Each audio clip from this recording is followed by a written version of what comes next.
मैंने एक ट्रिक बनाया और ट्रिक क्या है, वो गाना के प्रति, बॉलीवुड के प्रति थोड़ा ज़्यादा अट्रैक्टिव होते हैं और ज़्यादा उसको फोकस में रखते हैं। तो गाना क्या है कि चांद सितारे फूल सबनम तुमसे अच्छा कौन है, कोई रुत हो कोई मौसम तुमसे अच्छा कौन है। तो गाना क्या है कि चांद सितारे और फूल सबनम, मतलब क्या है, जो चांद और सितारा होता है वो क्या होता है, आकाश में होता है, मतलब कहीं अनंत में होगा, आकाश में होगा, अनंत में होगा। अगर वहाँ पे कोई वस्तु अगर हम रखते हैं तो उसकी प्रकृति कहाँ क्या होगी, उसकी स्थिति क्या होगी, उसका आकार क्या होगा और वो बनेगा कहाँ। तो मतलब क्या है कि आजकल के जो बच्चे हैं, यंगस्टर है, उनका मेन फोकस क्या रहता है कि वो मूवी पे फोकस करके रखते हैं। मतलब जैसे ही कोई नई मूवी आएगा उसको क्या करते हैं, देख लेते हैं। अभी राधे आया था, उसको भी क्या किया होगा, आप लोग देखे होंगे। तो देखते क्या है कि जब कोई चीज़ अनंत में रहती है, मतलब चांद और सितारा पर रहेगी, तो उसका इमेज कहाँ बनेगा, उसका इमेज आप बना देते हैं एकदम से फोकस पे बना देते हैं। मतलब क्या, आपके फोकस में रहता है चांद सितारा फूल सबनम। जो इस प्रकार का गाना है जो बॉलीवुड है, वो आपके क्या रहता है, वो आपके फोकस में रहता है। तो जब भी कोई वस्तु अनंत पे होगी उसका इमेज कहाँ बनेगी, फोकस से बनेगी। तो आप देख सकते हैं कि अब ये चीज़ जो है आप कभी नहीं भूलेंगे। अगर मैं आपको बताता कि नहीं, कोई वस्तु अगर अनंत पे होगी तो उसका इमेज जो है फोकस से बनेगा। अभी आप इसे सुन लेते, घर जाते, खाते पीते सो जाते, सुबह उठ के आते, कल मैं पूछता कि बताओ कोई वस्तु अनंत पे होगी तो उसकी इमेज कहाँ बनेगी, तो आप भूल जाते। अगर मैं पूछता कि अगर कोई वस्तु फोकस पे रहेगी उसका इमेज कहाँ बनेगा, तो आप भूल जाते। लेकिन अब आप जो है वो नहीं भूलेंगे। उसके बाद भोजपुरी में एक गाना है, चूँकि हम लोग बिहार से हैं तो भोजपुरी में एक गाना है। इस वीडियो में हम क्लास 10th का फिजिक्स का फर्स्ट चैप्टर प्रकाश के परावर्तन चैप्टर से एक बहुत ही इंपॉर्टेंट क्वेश्चन, एक बहुत ही इंपॉर्टेंट टॉपिक जो इस पूरे चैप्टर का जान है, उसका नाम है अवतल दर्पण में प्रतिबिंब एवं वस्तु की स्थिति, प्रकृति और उसके आकार के बारे में पढ़ेंगे। सबसे पहले मैं आपको यह बता दूं कि ये टॉपिक जो है इतना इंपॉर्टेंट क्यों है। आप लोग को हो सकता है कि लोग ना बताते हो, लेकिन मैं आपको इसलिए बता रहा हूं कि आप सभी लोग जानते हैं कि अब जो है बिहार बोर्ड में ऑब्जेक्टिव क्वेश्चन ज्यादा मात्रा में पूछा जाता है। इसका मतलब क्या हुआ, इसका मतलब यह है कि अभी कुछ सालों, पिछले सालों से कोरोना वायरस के कारण पढ़ाई लिखाई व्यवस्था एकदम चौपट है। तो इसमें बिहार बोर्ड में 50 क्वेश्चन पूछा जाता है और पिछली बार 100 क्वेश्चन में से आपको 50 क्वेश्चन जो है वो पूछा गया था ऑब्जेक्टिव। तो उसमें क्या होता है, अगर आप पूरे साइंस चैप्टर को, फिजिक्स केमिस्ट्री बायोलॉजी को पूरे कंबाइन करें तो लगभग 15 चैप्टर बनते हैं। 15 चैप्टर में से 100 क्वेश्चन पूछा गया था, मतलब 15 चक्कर 90, 15 7 105। हर चैप्टर से वो 7-7 क्वेश्चन पूछ रही थी। बोर्ड का ये आदेश था कि हर चैप्टर से चैप्टर वाइज जो है वो क्वेश्चन को डिस्ट्रीब्यूट किया जाए और हर चैप्टर को सेम वेटेज दिया जाए। तो लगभग एक चैप्टर से आपको 7 क्वेश्चन बन रहे थे और आपको जवाब कितने क्वेश्चन का देना था, तो 15 या 45, लगभग 3 क्वेश्चन का देना था। 7 क्वेश्चन में से पर चैप्टर आपको 3 क्वेश्चन का जवाब देना था। और इस चैप्टर में ये टॉपिक इतना इंपॉर्टेंट इसलिए बनता है क्योंकि इस टॉपिक में आपको देखने में लगेगा कि ये 7 क्वेश्चन है, लेकिन 7 क्वेश्चन नहीं है, ये 28 क्वेश्चन है। क्यों? क्योंकि इसमें प्रतिबिंबों की स्थिति 7 क्वेश्चन बना, वस्तु की स्थिति 7 क्वेश्चन बना, उसकी स्थिति 7 क्वेश्चन बना, प्रकृति 7 क्वेश्चन बना और आकार जो है वो 7 क्वेश्चन बना। इस प्रकार आप देखते हैं तो अवतल दर्पण में पूरे 28 क्वेश्चन जो है इस टॉपिक में आपको मिलेंगे। ये जो फिगर आप देख रहे हैं ये पूरी दुनिया में आपको कहीं नहीं मिलेगा। क्यों? क्योंकि इस फिगर को मैंने डिजाइन किया है और आप इसको जो है आप कहीं नहीं देखेंगे। तो आगे बढ़ने से पहले मैं सबसे पहले आपको बताता हूं कि आप इस चैनल को क्यों सब्सक्राइब करें। तो आप इस चैनल को इसलिए सब्सक्राइब करें क्योंकि मैं इस चैनल पे आपको टिप्स और स्ट्रैटेजी बताता हूं कि कैसे आप किसी भी एग्जाम को फर्स्ट अटेम्प्ट में क्लियर कर सकते हैं। क्योंकि मैंने ITI, पॉलिटेक्निक और भारत के precious university Banaras Hindu university को फर्स्ट अटेम्प्ट में, वो भी बिना किसी कोचिंग के, क्लियर किया था। तो मैं आपको समय समय पर इस चैनल पे आपको स्ट्रैटेजी बताता हूं और टिप्स बताता हूं, ट्रिक्स बताता हूं कि कैसे आप किसी भी एग्जाम को फर्स्ट अटेम्प्ट में क्लियर कर सकते हैं। तो चलिए इस टॉपिक को हम लोग क्या करते हैं, शुरू करते हैं। इस टॉपिक को शुरू करते हैं तो अभी आपको ये वीडियो देखने में, अभी आप ये फिगर देख रहे हैं तो आपको ये समझ नहीं आ रहा होगा। तो चलिए इस फिगर को मैं जो हूँ फिर से बनाता हूँ। सबसे पहले तो ये हमारा अवतल दर्पण हो गया। अवतल दर्पण को भी अगर आप लोगों को समझ में नहीं आता है कि अवतल दर्पण किसे कहते हैं और उत्तल दर्पण किसे कहते हैं, तो आप यहाँ पे मैं समझा सकता हूँ आपको एक ट्रिक के माध्यम से। इसमें आप देख सकते हैं कि धंसा हुआ में मतलब क्या है कि आदमी, हम लोग के गांव समाज में कोई आदमी खराब काम करता है, धंसते मतलब नीचे के उसका डिग्रेशन होता है तो क्या बोलते हैं, पाताल में जा रहा है। मतलब अगर किसी चीज का तल जो है, ये तल है वो धंसा हुआ है तो उसको क्या बोलेंगे, अवतल बोलेंगे। और इसको धंसा हुआ बनाने के लिए आपको इधर से पेंट करना होगा, तो ये मैंने क्या किया, इधर से पेंट कर दिया, हो गया। इसका तल जो है वो धंसा हुआ, इसलिए क्या हो गया, अवतल हो गया, मतलब अवनति की ओर, मतलब नीचे उसका डिग्रेशन हो रहा है, वो हो गया, बात खत्म। तो ये क्या हो गया, अवतल दर्पण आपका हो गया। और इस अवतल दर्पण का ये आपका हो गया मुख्य अक्ष। मुख्य अक्ष को यहाँ P से डिनोट करते हैं और ये क्या हो गया, आपको मुख्य अक्ष जो है वो हो गया। उसके बाद हमारा इसमें एक फोकस बनेगा, ये फोकस हो गया F, और ये यहाँ पे R हो गया, जिसे आप बहुत सारे किताबों में C भी देखेंगे। मतलब R और C जो है दोनों एक ही चीज़ है, उसको हमको घबराने की जरूरत नहीं है। ये क्या हो गया, ये R, इसको ये क्या हो गया, सेंटर हो गया। और ये क्या हो गया, ये यहाँ से P माने हैं तो यहाँ से इसको क्या मान सकते हैं हम, R भी तो मान सकते हैं, मतलब त्रिज्या भी तो मान सकते हैं, इसलिए इसको क्या बोलते हैं, R भी बोलते हैं। और कहीं कहीं पे ये जो है वो C भी लिखा होता है, तो कन्फ्यूजन होने की जरूरत नहीं है। अब सबसे पहले जो है इस टॉपिक को मैं आपको कैसे समझाता हूँ, तो मैं जब यहाँ पे बच्चों को पढ़ाता हूँ ऑफलाइन मोड में, तो उनको ये चीज़ समझ नहीं आती है। मैंने बहुत बार समझाता हूँ कि देखो ऐसे ऐसे पढ़ना है, ऐसे ऐसे पढ़ना है, तो वो समझ नहीं पाते हैं कि इसमें सब समझ नहीं आता है कि इसमें इतना कन्फ्यूजन है, क्या करे। तो मैंने इस चीज़ को क्लियरिफाई करने के लिए 3 दिनों से बहुत ज़्यादा मंथन किया, चिंतन किया। तो मैंने एक ट्रिक का व्यवस्था किया, मैंने एक ट्रिक बनाया। और ट्रिक जो है आप कुछ देर पहले जो है बोर्ड पे देख रहे थे। और ट्रिक क्या है कि एक गाना है बॉलीवुड में, क्योंकि हम लोग जो यंगस्टर होते हैं, नए नए एज के लड़के होते हैं, वो गाना के प्रति, बॉलीवुड के प्रति थोड़ा ज़्यादा अट्रैक्टिव होते हैं और ज़्यादा उसको फोकस में रखते हैं। तो गाना क्या है कि चांद सितारे फूल सबनम तुमसे अच्छा कौन है, कोई रुत हो कोई मौसम तुमसे अच्छा कौन है। तो गाना क्या है कि चांद सितारे और फूल सबनम, मतलब क्या है, जो चांद और सितारा होता है वो क्या होता है, आकाश में होता है, मतलब कहीं अनंत में होगा, आकाश में होगा, अनंत में होगा। अगर वहां पे कोई वस्तु अगर हम रखते हैं तो उसकी प्रकृति क्या होगी, उसकी स्थिति क्या होगी, उसका आकार क्या होगा, वो बनेगा कहाँ। तो मतलब क्या है कि आजकल के जो बच्चे हैं, यंगस्टर है, उनका मेन फोकस क्या रहता है कि वो मूवी पे फोकस करके रखते हैं। मतलब जैसे ही कोई नई मूवी आएगा उसको क्या करते हैं, देख लेते हैं। अभी राधे आया था, उसको भी क्या किया होगा, आप लोग देखे होंगे। तो देखते क्या है कि जब कोई चीज अनंत में रहती है, मतलब चांद और सितारा पर रहेगी, तो उसका इमेज कहाँ बनेगा, उसका इमेज आप बना देते हैं एकदम से फोकस पे बना देते हैं। मतलब क्या, आपके फोकस में जाता है चांद सितारा फूल सबनम, जो इस प्रकार का गाना है जो बॉलीवुड है, वो आपके क्या रहता है, वो आपके फोकस में रहता है। तो जब भी कोई वस्तु अनंत पे होगी उसका इमेज कहाँ बनेगी, फोकस से बनेगी। तो आप देख सकते हैं कि अब ये चीज जो है आप कभी नहीं भूलेंगे। अगर मैं आपको बताता कि नहीं कोई वस्तु अगर अनंत पे होगी तो उसका इमेज जो है फोकस से बनेगा। अभी आप इसे सुन लेते, घर जाते, खाते पीते सो जाते, सुबह उठ के आते, कल मैं पूछता कि बताओ कोई वस्तु अनंत पे होगी तो उसकी इमेज कहाँ बनेगी, तो आप भूल जाते। अगर मैं पूछता कि अगर कोई वस्तु फोकस पे रहेगी उसका इमेज कहाँ बनेगा, तो आप भूल जाते। लेकिन अब आप जो है वो नहीं भूलेंगे। उसके बाद भोजपुरी में एक गाना है, चूंकि हम लोग बिहार से हैं तो भोजपुरी में एक गाना है कि नदिया के बीच जैसे नैया डोले, ओ सही मुड़ सैया डोले हो। तो हम समझ सकते हैं इस गाना को हम लोग जो है पढ़ाई में कैसे यूज करेंगे। तो पढ़ाई में कैसे यूज करेंगे कि आप लोग अगर 9th में अच्छे से पढ़े होंगे तो एक लॉ है न्यूटन का, every action is a equal and opposite reaction. Hindi में इसको बोलते हैं हर क्रिया के प्रति विपरीत एक प्रतिक्रिया होती है। मतलब आप लोग जो पढ़े होंगे, टीचर आपको बताया होगा कि जब नाव से कूदते हैं, नाव से कूद के आगे जाते हैं तो नाव जो पीछे धक्का देती है। हम कूदते आगे और नाव कहाँ खसकती है, पीछे जो है वो खसकती है। मतलब अब उसके बाद जैसे जैसे हम लोग वस्तु की स्थिति, यहाँ पे क्या था, एक ऑब्जेक्ट था, वो यहाँ पे क्या था, एक वस्तु था। मतलब जैसे जैसे वस्तु की स्थिति अब इधर लाएंगे, मतलब किधर, मतलब दर्पण के पास में लाएंगे, वैसे वैसे इस प्रतिबिंब की स्थिति क्या होगी, इससे दूर जाएगी। हम लोग पास आएंगे जाएंगे और ये कहाँ जाएगी, दूर जाएगी। मतलब हम लोग आगे जाते थे, हम लोग आगे छड़पते थे नाव से, और नाव कहाँ जाती थी, पीछे जाती। तो इसलिए मैंने आपको ये गाना सुनाया। मैंने 3 दिनों पे इस पर रिसर्च किया कि कैसे बच्चों को समझाया जा सके। कोरोना वायरस में अभी क्या है कि सारे इंडिया में स्कूल कॉलेजेस बंद है, बच्चों को प्रॉब्लम हो रही है पढ़ने में, तो बच्चे कैसे पढ़े। तो मैंने इस पर रिसर्च किया और उसके बाद में ये ट्रिक जो है आप लोगों के सामने है। और आप लोग इसको अगर अच्छा लग रहा है तो आप लोग लाइक करिए, कमेंट करिए, दोस्तों के साथ शेयर करिए और अपना जो है वो प्यार बना के रखिए।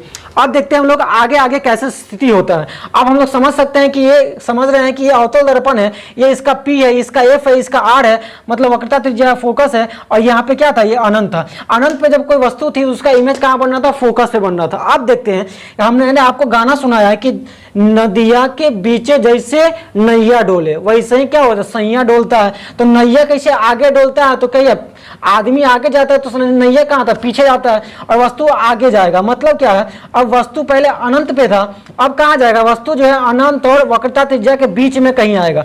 अब ये वस्तु जो है यहाँ से लेकर यहाँ तक के बीच में कहीं भी आ सकता है। अगर यहाँ भी वस्तु को रखते हैं तब भी तो ये अनंत और आर के बीच में है, यहाँ भी रखते हैं तब भी तो ये अनंत और आर के बीच में, मतलब यहाँ से हम यहाँ तक में कहीं भी रखें तो उसका स्थिति क्या होगा, अनंत और आर के बीच में होगा। चलिए एक वस्तु को यहाँ रखते हैं, अब इसकी स्थिति क्या बनाते हैं, अब इसका जो है वो इमेज कहाँ बनेगा वो हम देखते हैं। मान लीजिए वस्तु अनंत और आर के बीच में है तो इसकी इमेज कहाँ बनेगी, यहाँ बनेगी।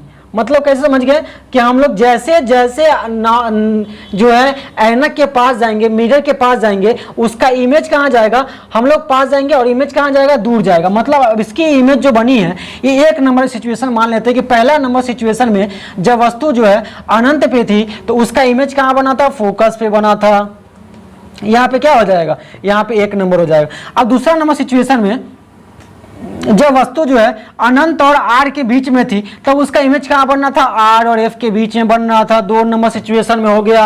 अब 3 नंबर सिचुएशन में क्या होगा, अभी मान लीजिए यहाँ से उठा के यहाँ भी रखेंगे तभी तो ये अनंत और आर के बीच में ही है ना, तो हम लोग क्या करते हैं उसके बाद यहाँ भी रखेंगे तभी अनंत और आर के बीच में। इसलिए क्या होगा कि वस्तु जो है वो डिस्प्लेस होगी पॉइंट बाई पॉइंट। अब यहाँ से यहाँ तक सेम पॉइंट है, मतलब सेम चीज है कि अनंत से और आर के बीच में ही है। अब हम लोग कहाँ रखेंगे, आर के बीच में किसको रखेंगे, वस्तु को रखेंगे। मतलब जब हम लोग आर के बीच में वस्तु को रखेंगे, कोई वहां पे वस्तु बनाए रखेंगे तो इसका इमेज कहां बनेगा, यहीं पे बनेगा। मतलब समझ में आ रहा। अब वस्तु यहां पे रखे, इमेज कहां बना, यहीं पे बना। 3 नंबर सिचुएशन में क्या होता है, 3 नंबर सिचुएशन में वस्तु यहां पे रखे तो उसका इमेज कहां बनेगा, यहीं पे बनेगा। ठीक है, क्यों, क्योंकि हम वस्तु को यहां से उठा के यहां पास लाए, 2 नंबर से उठा के यहां पे क्या लाए, 3 नंबर पे लाए और इमेज जो है हमारा इधर गया। मतलब नाव हम लोग आगे कूद रहे हैं, मतलब ऐनक के पास में कूद रहे हैं और नाव कहाँ जा रही है, नाव जो है किनारे से दूर जा रही है। अब 3 नंबर सिचुएशन में क्या था कि वस्तु को रख के हम वक्रता त्रिज्या मतलब आर पे, अब कहाँ रख सकते हैं, और आर और एफ के बीच में एक सिचुएशन तो रखाएगा ना।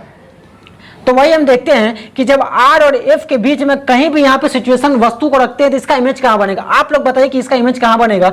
वैसे जैसे ये R और F के बीच में कोई वस्तु यहाँ भी रखे, यहाँ भी रखे, यहाँ भी कहीं भी रख सकते हैं, क्योंकि कहीं भी रखे, यहाँ भी रखेंगे तो ये R और F के बीच में ही है, यहाँ भी रखेंगे तो ये R और F के बीच में, तो नथिंग मैटर।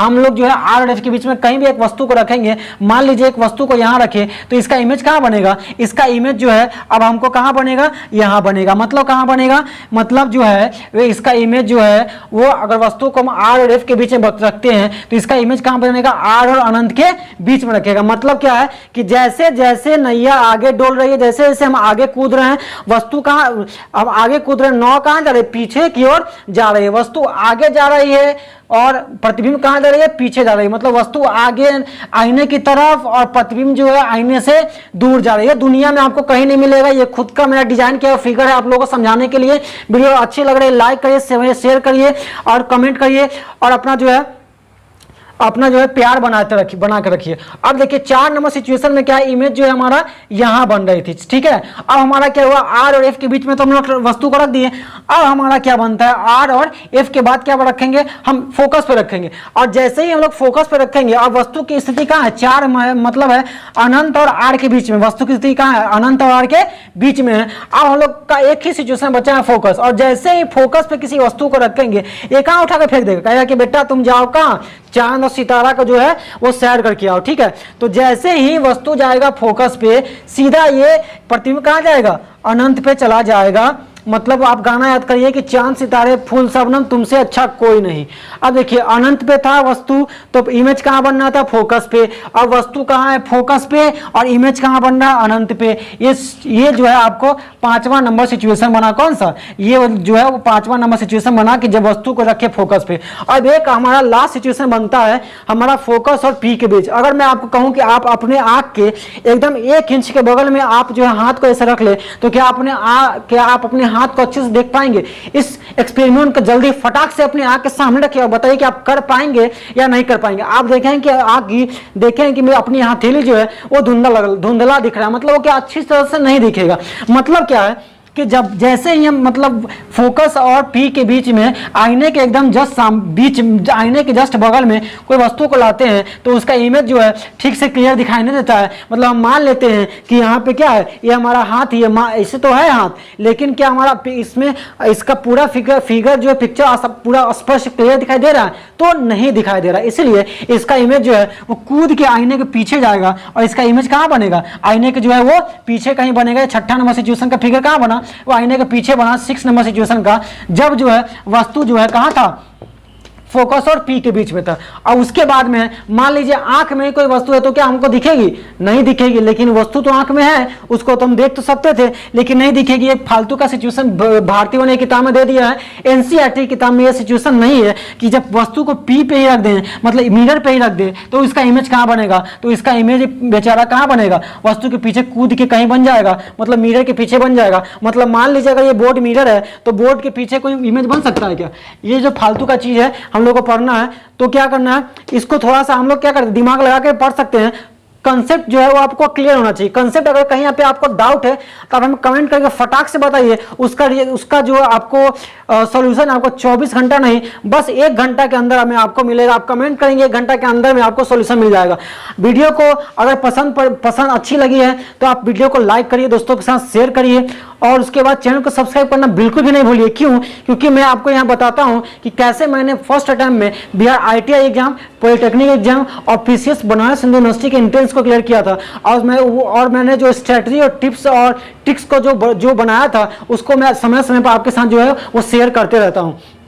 तो इस प्रकार आप देख सकते हैं कि कैसे मैंने एकदम इजीएस्ट वे में एक नई डिजाइन के और मेथड के द्वारा आपको ये पूरे टॉपिक को बता दिया। अब इसमें हम लोग आते हैं कि वस्तु की स्थिति के आधार पर हम लोग प्रतिबिंब की स्थिति तो देख लिए, अब देखते हैं कि इसका स्थिति तो देख लिए, अब प्रकृति देखते हैं और उसका आकार देखते हैं। मान लीजिए कोई वस्तु जो है अनंत पे है, तो क्या वस्तु हमको स्पष्ट दिखाई दे रही है, हमको पता है क्या कि वो अनंत पे चांद सितारा पे वस्तु जो है वो किस प्रकार का है, नहीं पता है। मतलब क्या ये हम लोग इमेजिन कर रहे हैं, क्या कर रहे हैं, सोच रहे हैं, और सोच रहे हैं तो हम लोग ये चलते हैं कि वस्तु जो है हम लोग से बहुत दूर है, तो इसका इमेज भी क्या बनेगा, एकदम ऐसा बनेगा कि हम लोग नहीं देख पाएंगे। मतलब प्रतिबिंब को भी नहीं देख पा, वस्तु को भी नहीं देख पा रहे हैं जो चांद और सितारा पे है, तो हम लोग क्या करेंगे, उसको इमेज पे भी, उसकी इमेज को भी नहीं देख पाएंगे। मतलब जो फोकस पे बनेगी, जो वस्तु अनंत पे थी उसका इमेज फोकस पे बनना था, मतलब प्रतिबिंब फोकस पे बन रहा था, वो क्या बनेगी, बहुत जो है वो छोटा बनेगी। क्या बनेगी, बहुत छोटा बनेगी। ठीक है, उसके बाद जैसे जैसे हम लोग आगे बढ़ेंगे वस्तु का आकार क्या होगा, वस्तु का आकार जैसे जैसे मिरर के पास में आएगा वस्तु का आकार हमको दिखाई देगा, और वैसे वैसे वस्तु प्रतिबिंब का आकार भी क्या होगा, हमको दिखाई देगा। तो यहाँ पे बहुत छोटा था, उसके बाद 2 नंबर सिचुएशन में क्या बना है, 2 नंबर सिचुएशन में छोटा बनेगा। इसको क्या लिख सकते हैं, छोटा लिख सकते हैं। 3 नंबर सिचुएशन में वस्तु के बराबर आकार का बनेगा, कितना होगा, बराबर आकार का, वस्तु के बराबर आकार का प्रतिबिंब बनेगा। उसके बाद 4 नंबर में क्या बनेगा, बड़ा बनेगा। और 5 नंबर में क्या बनेगा, जो पहाड़ पे अनंत पे चला गया था, 5 नंबर में क्या बनेगा, मतलब बहुत बड़ा बनेगा। तो आप समझ सकते हैं बहुत ये जो है वो बड़ा बनेगा। तो इसमें कोई आप देख रहे हैं कि इसको याद करने का जरूरत ही नहीं है। क्या, क्यों नहीं है, क्योंकि मैंने इसको समझा दिया कि वस्तु जैसे जैसे जो है मिरर के पास आती है प्रतिबिंब दूर जाती है, और प्रतिबिंब दूर जाती है, इसमें देख सकते हैं कि जैसे असेंडिंग डिसेंडिंग ऑर्डर होता है, बहुत छोटा, उसके बाद छोटा, उसके बाद बराबर, उसके बाद बड़ा, उसके बाद बहुत बड़ा, उसके बाद बहुत से बहुत बड़ा। तो इसमें क्या देख सकते हैं, इसको याद करने का जरूरत नहीं, एक जो है एक सीरीज को ये फॉलो कर रहा है, तो हम लोग को ये क्या करना है, इसको समझने का जरूरत है, इसको रट्टा मारने की जरूरत नहीं है। अब हम लोग देखते हैं कि वस्तु का आकार तुम देख लिए, अब प्रकृति क्या होगी। अब प्रकृति में हम लोग को ये क्वेश्चन पूछता है कि बताइए अगर वस्तु अनंत पे होगी, अगर अवतल दर्पण में वस्तु अनंत पे होगी तो उसका प्रतिबिंब कहाँ बनेगा, वस्तु की प्रकृति बताइए, मतलब वो काल्पनिक बनेगी या वास्तविक बनेगी। थोड़ा मैं स्पीड में बोलता हूँ, क्या करें, थोड़ा सा आप लोग मैनेज करिए। तो जब वस्तु जो है अनंत पे होती है तो उसका इमेज कहाँ बनता है, फोकस से बनता है, उसकी स्थिति क्या होगी। तो जब भी जो देखिए इमेज, मान लीजिए ये दर्पण है, ये बोर्ड क्या है, दर्पण है, और दर्पण के सामने कोई चीज बन रहा है, तो दर्पण के साथ, दर्पण के ऊपर बन रहा है, तो क्या होगी, हमको दिखाई देगी, मतलब वो रियल तभी तो हमको दिखाई दे रही है। अगर मान लीजिए मैं बोलूं कि वस्तु जो है वो बोर्ड के पीछे दिखाई दे रही है, इसको बोर्ड नहीं समझिए, इसको क्या समझिए, इसको आप समझिए ऐनक समझिए, इसको क्या समझिए, ऐनक समझिए। तो क्या ऐनक के पीछे कोई चीज बन सकता है क्या। ये दर्पण है, ये दर्पण के पीछे इस साइड में जो बन सकता है क्या, नहीं बन सकता। इसका मतलब क्या है, जो भी चीज है, जो भी इमेज का जो फॉर्मेशन है, वो प्रतिबिंब का फॉर्मेशन है, वो दर्पण के पीछे बना, ये दर्पण के पीछे बना, ये सब क्या हो जाएगा, ये सब काल्पनिक हो जाएगा, फालतू का चीज है, पढ़ना नहीं है, बेकार में का। और इधर वाला क्या हो जाएगा, सब जो है वास्तविक हो जाएगा, है ना, ये सब रियल हो जाएगा, और ये सब क्या हो जाएगा, फेक हो जाएगा, है ना। और फेक आईडी फेसबुक पे बहुत ज्यादा नहीं होता है, तो क्या हो जाएगा, ये सब इधर फेक हो जाएगा, और इधर वाला क्या हो जाएगा, रियल हो जाएगा। अब बताइए कि इस मेथड से आपको कोई टीचर समझाया था क्या। अगर आपको ये टॉपिक जो है वो पहले से क्लियर है तो आप हमें कमेंट करके, अगर कमेंट करके बताइए कि अगर मैंने आपको पढ़ाया और आपको फर्स्ट बार में क्लियर हुआ या नहीं हुआ। अगर नहीं हुआ होगा तो इस वीडियो को दोबारा देखिए। मैं गारंटी के साथ कह सकता हूं कि 90% स्टूडेंट को फर्स्ट बार में ये पूरा टॉपिक जो है क्लियर हो गया होगा। वस्तु की स्थिति के आधार पर उसका प्रतिबिंब की स्थिति, प्रतिबिंब का आकार भी समझ में आ गया होगा, और उसके बाद उसका जो है वो काल्पनिक है या वास्तविक है, मतलब 7 का 7, 7 गुना 14, 7 या 21, 7 चौक 28 क्वेश्चन आपके फिंगरप्रिंट पे है, आपके टंग पे है, जैसे आपके टंग पे ABCD है। वीडियो अगर अच्छी लगे लाइक करिए, कमेंट करिए, शेयर करिए, और चैनल को सब्सक्राइब करिए, क्योंकि इसमें मेरा फायदा नहीं, आप ही का फायदा है। जय हिंद।